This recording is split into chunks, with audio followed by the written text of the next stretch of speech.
Assalomu alaykum kitob qimar do'stlar. Uyg'ur TV'ning roman o'qish programmasiga xush keldinglar. Tövəndə sizlərə yazıcı Habibullah Ablamitning Muz tutqan daryo nomli romanining 20-ci qismini anlatışqa başlaymiz. Bovayning hovlisidan ko'rinib turgan dilmiq teg'i bo'lsa, Bovayning yeshidan necha hassa ko'p ko'ch-ko'ch tarixining guvohchisi edi. Әлмісақтың бұян дылмық тегінің суы Moğollarını Uyghur xalqı özlərinin tarixçilik qıldığan makanı qılıb gəlgən bulub, tarixinin rəhimsiz boranlarında Uyghur dehqanları gah tağның şərqi bağrıdın, ғərbi bağrığı köçüb makanlaşsa, yəni şu rəhimsiz reallıqның məcburlışı bilən, gah ғərbdən şərqi köçüb gəlib makanlaşqan idi. Çin xanidallıqının ləşkərləri İli vadisini işğal qılğan ekin, 1881 fevralda Çin sulalisi bilen Rusiya o'tturisida İli şartnomasi imzolandı. Bunun bilen İli rayoni təltüköz Çin imperiyasining mustamlikasiga tava rayon bo'lib qolgan edi. Mana shu davrlarda Dilmiq teg'i bag'ridagi Uyg'urlar Çin lashkarlarining keng ko'lamda zo'ravonlik va bulongchilik qilishidan qutulish uchun uy makonlarini tashlab Rusiya tavaligi tarafga ketishga majbur bo'lgan edi. Ayni vaqtda özleri tug'ilib o'sgan yurt makondan ayrilgan Uyg'urlar arasida Bovayning bovusimi bor edi. Ana shu chaqda o'z yurtidan ayrilib hijron azobini chekkan Bovayning bovusidek, Dilmiq teg'i bag'ridagi Uyg'ur ko'chmanlar o'zlarining tug'ilib o'sgan yurt makoniga bo'lgan seg'inishlarini, hasratlarini mundaq qo'shoqlar orqali izhor qilgan edi. Qonxo'rlarning dastidan vayron bo'ldi bog'voron. Qaç-qaç bo'ldi yurtlarda, qaldı çöldə mal varan. Kindik qanlar tökülgən güzel tuproq xoşamdi. Sildir aqqan tağ suyu, tağ və yaylaq xoşamdi. Bovayning bovalari ana shu ko'chib borgan joylarda nurg'un jabr zulmlarni chekib, makon tutgan joylarda g'ayriblikning dardini o'lgudek tortib, shu joylarni ming bir mushaqqatlarda o'zlarining tirikchilik qilish an'anasiga moslashtirish uchun jafoliq amgaklarni qilgan. Ular ana shu jafoliq turmushlarini, judolik hasratlarini muni qo'shoqlar orqali ifodalagan edi. Urus harvisi deydi oldi chaqi pas ekan, kishining yurtiga kelib kun olmoqmi tas ekan. Bovayning bovisi o'zlari ko'chib borgan yangi yurtda bo'z yer echib jafoliq 30 yilga qadar ishlagan va hol ahvoli yaxshilanib, o'zlari mustaqil igdorchilik qilib tirikchilik qildigan ma'lum miqdordagi yer zaminga ega bo'lgan. Ani shu nurg'un taraqquzib ahya qilingan terilg'i yerlardan yaxshi husul elishga boshlagan chog'larda Rusiyada oktyabr inqilobi yuz berib, bolsheviklar Char podshosini og'dirib, o'zlarining hokimiyatini o'rnatgan edi. Va bu inqilobning shamili toki Dilmiq teg'ining g'arbiy etikida yashayotgan Uyg'ur yurtlariga yetib kelgan. Ani shu chog'da Bovayning bovasini bolsheviklar kulak, ya'ni boy dehqon deb nohaq etib etib, barliq besatini musodara qilib, butun bir oilani yalong to'sh qilib qo'ygan. Va buning bilan qolmay, yana oila a'zolarini Sibiriyaga surgun qilmoqchi bo'lgan. Lekin Bovayning dadasi fursatni chang tutib, bir kechada inlari bilan birga qochib ketgan va bir talay jafolarni tortish badaliga o'z ajdodlarini yashagan mush yeziga kelib olgan edi. Shunda muqaddam u yoqdan bu yoqqa ko'chib keldiganlarning oyog'i uzilmay, Taki 1932 yilgacha davom qilgan edi. Darvaqa bir mezgil qechish to'xtagan bo'lsa-mu, zulm to'xtab qolmadi. Oxir ili xalqi qo'li qurol ilib, Sharq Turkiston Jumhuriyati qurib chiqib, taki 1949 yilgacha nisbiy darajada tinch bir muhit tirikchilik qilgan va haqiqiy erkinlikdan bir mahal huzurlangan edi. Bovay bo'lsa o'zining balliq chog'larini ana shu ozod zamon Azad çağlarda nihayeti baxtlik ötküzgen edi. Şu vəcidən Bovay erkinlikning nima ekanligini bilardi va vaqti sayti kelganda ana shu erkinlik uchun jinni pido qilishga rozi edi. Demismi Bovay mush yoshga kelguncha hech bir zaman erkinlikdan voz kechmadi. Garchi jismoniy jihatdan kishanlangan chaqlari bo'lsa-mu, biroq ruhning iskanjik elinishiga hech bir zaman yo'l qo'ymadi. Xitoy kommunistlarining oyog'i bu yerlarga yetib, toki 1963-yilgacha qadar bu mahalladagi Uyg'urlar tog'ning g'arbiga qochib ketishini davomlashtirgan edi. Qechib ketganlar arasida bovayning 2 inisi va bir singlisi bor edi. Ammo lekin bu qatim bovay ajdodlardek jinni qo'ltiq qisib qetishga royi bormagan edi. U nima ko'rsam o'z yurtimda ko'raman deganlarni aqldan o'tkazib, mushu turgan joyidan bir qadammi nariga ketmagan edi. Vaholanki bovay buning dardini yetgudek tortdi. Bo'libmi atalmış proletariyat madaniyat inqilobi davrida chet elga bog'langan unsuri degan qalpoq kiydirilib, zindonga tashlangan edi. Bu jarayonda Dilmuq teg'ining ostidagi ko'mir konlarni majburiy emgak bilan o'zgartishga salindi. Ana shu chog'larda ko'rmaganni ko'rdi. Hatto ba'zida inilari bilan birga tog'ning g'arbiga qochib ketmagini pushaymon qilgan chog'larim bo'lgan edi. Halbuki bovay erkinlik ruhidan voz kechmadi. O'ziga har kuni qarab turgan bahayvat Dilmuq teg'idan ruhi uzuq elib, gulni o'ylasang guliston bo'lasan, tikanni o'ylasang tikanlik degan saqimi so'zi bo'yicha har vaqt gulni o'ylab, o'z tirikchiligi bilan band bo'lib, ta bugungi kunlarga qadar yetib keldi. Egakim mo'miyidan, yolg'iz o'g'lidan ayrilgan bo'lsa-mu, umididan ayrilmadi. Har zaman yaxshi kunlarni, yaxshi ishlarni tasavvur qilib, bu dunyodagi birdan-bir mehriboni bo'lgan nevrisi bilan avrisi uchun yashashga bel bog'lab kelgan edi. Yashi 80 ga yetganga qadar ko'rmaganni ko'rgan bovay, ko'rganlarni hech unutmay kelyotdi. Hayoti bo'yicha shunday qo'rqinchli ishlarni beshidan o'tkazgan bo'lsa-mu, hech bir zaman boshqalarning o'ziga nisbatan echinish tuyg'usini qo'zg'aydigan ish harakatda bo'lmay, katikidagi yolg'iz qiyri g'uruzidek shunday mag'rur yashab kelyotdi. U hozirgacha odamning aqliga kelmaydigan ishlarni ko'rgan bo'lsa-mu, biroq butun hayoti bo'yicha ko'rganlari hozirgi qo'rqinchli ishlarning yanida hech nimaga arzimaydi. Bu ahvolni bovayning o'zimi mutlaq e'tirof qiladi. Darvaqa hozirgi zulm burunqilardan alohida farqli edi. Hatto bu zulm bu yerning xalqlarini ilgari kishilardan farqli qilib qo'ygan edi. Eng yomon yeri hozirqilar ilgari kishilardek tarixqa, ajdodlarning ish izlari qiziqmaydigan bo'lib qolayotganligi edi. Bu dunyoda albatta hamma odam hayotning buyuk hayajonlari bilan to'lgan muhtasham bir baxtiyorlik ichida o'tishini istaydi. Biroq hozir Uyg'urlarning vaziyati shuningdan iboratki, hammasining ruhida, fikrida, qalbida unchalik buyuk bir orzularni qilishga yer qolmagan edi. Hem undaq arzularni qildiganlar va shundaq arzularning uruqini millatning ruhi tuprog'iga taraydigan ko'zi ochiq ziyolilar qolmagan edi. Qolganlari faqat va faqatla bayashat turmushni o'ylaydi xolos. Bovaymo hech kimsiz o'zining dunyosini o'zi barpo qilib, hasratini yoshirib, baxtli bo'lishga tirishib, yashab ketayotgan edi. Egakim u yolg'iz yashayotgan bo'lg'achqa, sezgurligi eshib, hamma narsa shunchalik tez o'zgarayotgan bu jahonda barliq narsalarning o'zining borgan-sari yiroqlashib, oxiratning borgan-sari yaqinlashayotganligini ro'shan ravishda sunib yetayotgan edi. Dal mushu vajidan abadiy erkinlikning tatliq hislarini va bu dunyodagi zindondan qutulishining baxtini his qilib, yuz berayotgan ishlarga bo'lgan noroziligini ichiga ko'mib, o'zi bilan hapilishib kun sanab yashayotdi. Bugun sahardan boshlab barangda sayrashga boshlagan Seg'izxonning sharaqlashlari quloq silib, keladigan mehmonning yo'liga qarab o'ltirgan edi. Hatto o'z qo'li bilan so'qim qilgan go'shtlarni pishirib, tayyorliqlarni taqilib bo'lgan edi. Bovay mo'miydan ayrilgan 10 yildan buyon bu uyda o'zi yolg'iz yashab kelayotgan edi. U hamma uy ishlarini o'zi yolg'iz qiladi. Tamaq etadi, uy supuradi, o'choq beshini tozalaydi. Uni buni yamaydi. U bu ishlarni shunchalik asta, ammo ko'ngil qo'yib qiladi. Yig'ib aytganda u mazkur yolg'izchilik ko'nib qolgan edi. Go'yo u daraxt cheg'iga sapqi bilan chang bog'langan o'tgan yildan qolib qolgan eng oxirgi yaproqdek bu hayotga shunchalik bog'langan edi.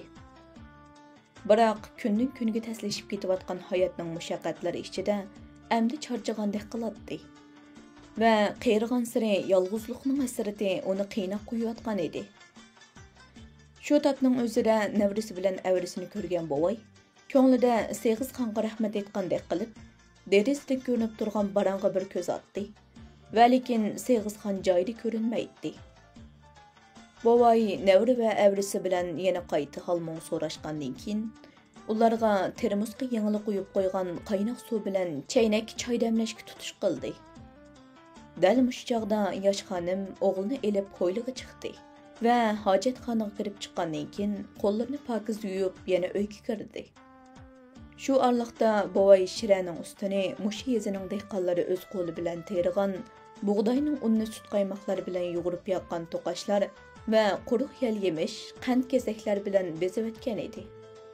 Ular kirishi bilan Bovay tizilib turib sirkaylarga choy qo'ydi va to'qashdan birini elib Bismillahirrohmanirrohim deb o'shtib, 4 parchaga bo'lib bir parchani elib bolaga sundi.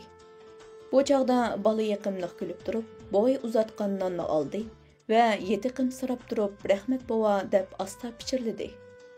Bovay yana bir parcha to'qashni yosh xonimga sundi. Yosh xonim darhol elib oldi qo'yib qo'ydi. Bovay takalluf bilan ularni non va tatliq turumlar bilan choy ichishga taklif qildi. O'zimi bir piyolaga choy qo'yib, bolaning yonida chozi qurib o'ltirdi. Ular bir piyoladan choy ichgach, paranglashdi. Yosh xonim o'zining oldin telefon urib xabar berib qo'ymaganlik uchun uzr tiladi va telefon urmaganligining ba'zi sabablarining borligini qisqachilik qilib izohladi.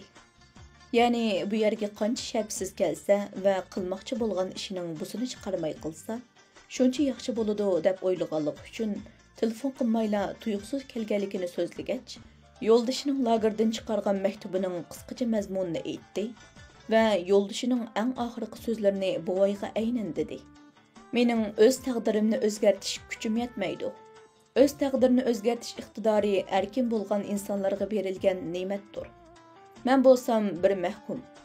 Mendek bir mahkumdan insonning eng muhim ehtiyojlaridan biri bo'lgan erkin tarat qilishdan iborat tabiiy huquqim tartib olingan. Lekin sen hozirgacha bo'lsa-mu nisbiy erkinlikka ega. Ana shu nisbiy erkinlikdan eng yuqori darajada foydalanib turib, mutlaq erkinlikka erishish yo'li qarab qoch. Sen mangan yo'l qancha xatarlik bo'lsa-bo'lsin, o'g'limizning kelgusi istiqboli va lagerdagi begunoh insonlarning ovozini tashqi dunyoga anglatish uchun tavakkul qilishga arziydi. Meni unutmanglar. Inson nega kessin, so'yganlarni qalbida saqlaydi. Bizning tenimiz orasida uzun musofa bo'lgani bilan ruhimiz va qalbimizning orasida qilisiqqidek yo'chun yo'q. Biz hamon birga. Qalbimning ichida sizlar bor. Men sizlarni qalbimda ta o'lguchi saqlayman. Yosh xonim mushu so'zlarni Bovayga devatganda, nefis lavlarining orasidan oq beliqning qasroqlaridek baqirab turgan tishlari kirishib ketdi. Va sutdek oq yuzlari bilan lavlarida mangu erimaydigan bir xil hasrat qetib qolgan edi. Bovay nevrisining qisqa ammo jiddiy qilib aytgan so'zlarini anglab, birdanla beshida chaqmoq chaqqandek yuraklari to'pildab, ansirash tuyg'usi paydo bo'ldi va nima deyishini bilmay birpas turib qoldi. Ondan kallasida nurg'un chekish savollar tug'ilgan bo'lsa-mu, so'rashdan voz kechdi. Chunki mushundaq bir qish kunda bu tog'liq yeziq kelishning o'zidan nevrisining allaburun qat'iy bir qarorga kelib bo'lganligini tushunib yetgan edi. Bovay nevrisini arsalda qo'ydigan savolni so'rashning o'rniga ho'shini yig'ib nevrisiga madad beradigan so'zlarni qilishni o'yladi. Biroq u ana shu xiyollarni qilayotganda, gavdasi ming patmon yuk tortilgandek eg'irlashib, put-qo'llari mag'dursizlanib ketib boradi. Darvaqa Bovay nevrisining qilgan so'zlarining vazinidan va maktubning qisqacha mazmunidan ishning tegiga yetgan edi. Va oldida o'ltirgan ikki ojizning mushundaq qilishda tog'ning g'arbiy tarafga o'tib ketishiga ko'zi yetmay o'tadi. Bovay oldidagi sirkayni qo'liga elib, asta o'tdi va yana sirkayni joyiga qo'yib qo'ygandan keyin o'zini tamkin tutishga tirishib, to'van ton bilan mundaq dedi. Yoshlar umid orzu bilan yashaydi. Bizda qiyirlar bo'lsa, aslimalarimiz bilan, xotirlarimiz bilan yashaymiz. Qizim, sening va yo'ldishingning nimani orzu qilib bundaq bir xatarlik yo'lni tanlaganinglarni tushunaman. Va yana bundaq qishning ham sovuq, ham qisqa kunida tog'ning g'arbiy tarafiga kechmoqchi bo'lib kelganliginglarni bildim. Gerçi sen maňmuş toğrysy enek bir neme demegining bilen taqturqoňdan, iş hareketleringden, kılıvatqan sözleriňniň uranydan şundaq enek aňladym. Hazırkı bolywatqan işler burunmu bizning beşimizden ötken. Men muş ýaşga kelgüçe neyni hareketlerini gördüm. Neyni parakendiçiliklerini beşimden ötküzdüm. Her xil avarçılıklara uçurdum ve yetküçü dişvarçılıklarga şahit boldum. Yani kompartiya etip gelgendim buyan, o hareket bu hareket dep elip berilgan barlyk siyasi hareketler ve bu hareketler elip gelgen ciddiçilik, beşimizge salgan bala kazalar ve yana bu hareketlerning türkisinde misli körülmegen derejede şefkatsizlik bilen yürgüzülgen bastırışlarning ayığı hiç kesilmedi. Konusinin ornini yeňisi aldı. Bulupmu medeniyet zor inqilabı mezgillerinde nurgun esil kişilerimizden ayrıldık. Hazırkı elip beriletgan hareketmu burunqı medeniyet zor inqilabynyň özgertilgen yeni bir şekli. Şu çağlardymı nurgun yaşlar bir keçetli uyak ötüp ketken. Hatta qışnyň judun günlerdimi uyak qaşqanlar bar we ölgenlerim yok emas. Senin muşundaq qışda uyakqa ötüşün gırayım hiç barmay watydy. Yeni azıraq səvir qılsan bu günlerimi ötüp kete bolğaýdy dep oylayman. Sen okugan bir ziyaly. Bäzi işlerini meningden ýaxşy bilsen. İş qılıp oýlap iş qılgynyň ýaxşymykin diýmen. Uyakqa ötkenleriniň ýaxşy günlerini görüp ketkenligimi çaglyk. Hem ýerde qazanyň quluqy töt. Bu ýolga jan tekişke erzimemdu äň ahyrky gatym oýlaşyp karar bergen kızım. Huda bergen janny qadarla, balaňny oýla. Bugün patkan quyaş erti çıqqan bilen, bugün qabrige kirgen ten erti tirilmeydi. Boýnyň ensireşişide qılgan sözlerini aran tähir qılıp anlagan ýaş hanym, bowasynyň köziga qadylyp durup, "Bowa, anlap dur. Bu qetimki siyasi hareket burunqysyga okşamaydy. Sen degen o medeniyet inqilabyda xanzularny bedel tölegenler az emas. Hatda Junha Halk Cumhuriyetini qurgan marşallardymy öldürilgenler bolgan. Amma bu qetimkisi burunqydan farklyk. Bu hareket faqat bizni yoqutiş üçin elip berilyapdy. Vaziyetning davalygyş we jemgyýetdäki tez özgürüş bolsa, burnumy qannyň hidini äkilyapdy. Mana bu işning äň ýaman tarapy. Vaziyet keskin, siýasat ötkür. Elip berilyapdygan hareketlerge nisbeten karşı pikirdeki Uygurlarny şefkatsizlik bilen tutup solawatdy. Tuyuqsuz yoqap ketkenlerning ýetip ketken keşti ýyňsirek izlerge bolmaýatdy. Hazır jahanyň näme bolup ketýatganlygyny men dep olturmysammy, muşu ýezide bolywatgan işlere qarap özüň paras qılıp bak. Hazır hemme adam üç xil güç, hemme adam cinayetçi. Hatta professordan tartıp bazardaky ýaýmyçyk kadar dehqandan tartıp jarwyçyk kadar boy mumaydan tartıp uşaq ballargaç kadar hemme adam lagerda. Hemme adam ularnyň nazarda gumanlyk unsur, asabi düşman. Muşu sebepden meniň ýoldaşymyň sözüni anlamakdan başga ilacym ýok. Onuň üstüge bu ýolny meniň aklymda emas, belki ýene ruhim tanlap aldy. Men bugün üýümden balamny ýötelep, nahaýatymy ikkilniş, korkumsyraş keýpiýaty içinde ýolga çykkan edim. Birak ýolda ketip etip oýlaganlarym we ýol üstüde körgenlerim meni äsirden halkygan bir zulümniň bizni üstümizden tagdek besip durýatganlygyny ýene bir qatam roşan rewişde his kıldım. Meniň közüm açyldy. Aşu açılgan köz bilen ruhi dünýärymnyň tigi tehtini gördüm we ýene gallaşyp ketken iradem silik biley bilen bilendi. Uşbu biley bolsa däl meniň ýol boýy qılıp gelgen pikir hyýallarym idi. Gerçi ýürегimni qaýgy hasret bilen korkumsyraş taňly çyrmap algan bolsumy, aşu bilengen iradem ularnyň üstüden galyp geldi. Ämdi bu korkunçluk makandan her qanday qılıp bolsumy qutuluşym gerek. Äň ýaxşysy hazırly ýolga çykyşym lazım. Qancha tez bolsa şunça ýaxşy. Bu ýerde tuğansıry başgalarnyň diqqatini özümizge tartymyz. Gerçi ýolda talay japa muşaqqatlar bizni kütüp durgan we düşmenlerimiz korkunçluk pusularny kurup ýatgan bolsumy, irademniň aldyda ularga perwaýym pelek. Meniň äň ahyrky kararym bu. Sening bizge qılıp berdigan işiň bizni at harwaň bilen tagnyň ýenigiçe apyryp goýuş. Ha, apargandymy hiç kimniň diqqatini gozgamagan şert astyda apyryp goýsan tehi. Boway, näwirsiniň keskin qılıp etgan sözleriga qarap, ilajsızlıktan talaş tartış qılıp olturuşnyň hajati qalmaganlygyny oýlady we mundaq dedi: "Kızım, maň qara. Dylda baglaganny tiş bilen ýeşkili bolmaýdy" digen temsil boýunça aýtkanda, mezkur seperge allaburun dilingda atlanyp kararlaryňny berip popsan. Onun üstüge qılğan gəplərin asassız emas. Haqiqatan bu qitim hərəkət mən öz ömrümni körgənlərimge heç oxşamaydı. Burunlardakı hərəkətlərdə sən aytqandək xənzolarımı köp ziyankeşlik uçurğan. Bu qitim bolsa ulardan başqa hammamiz ziyankeşlik uçurawatımız. Faqat ularla yaxshi, qolganlar bolsa yomon ataqqa qilib, begunoh qolinib zulm chekyotidi. Biz baribir o'lim orqali natijalanadigan hayotni oxirlashtirib dunyodan ketamiz.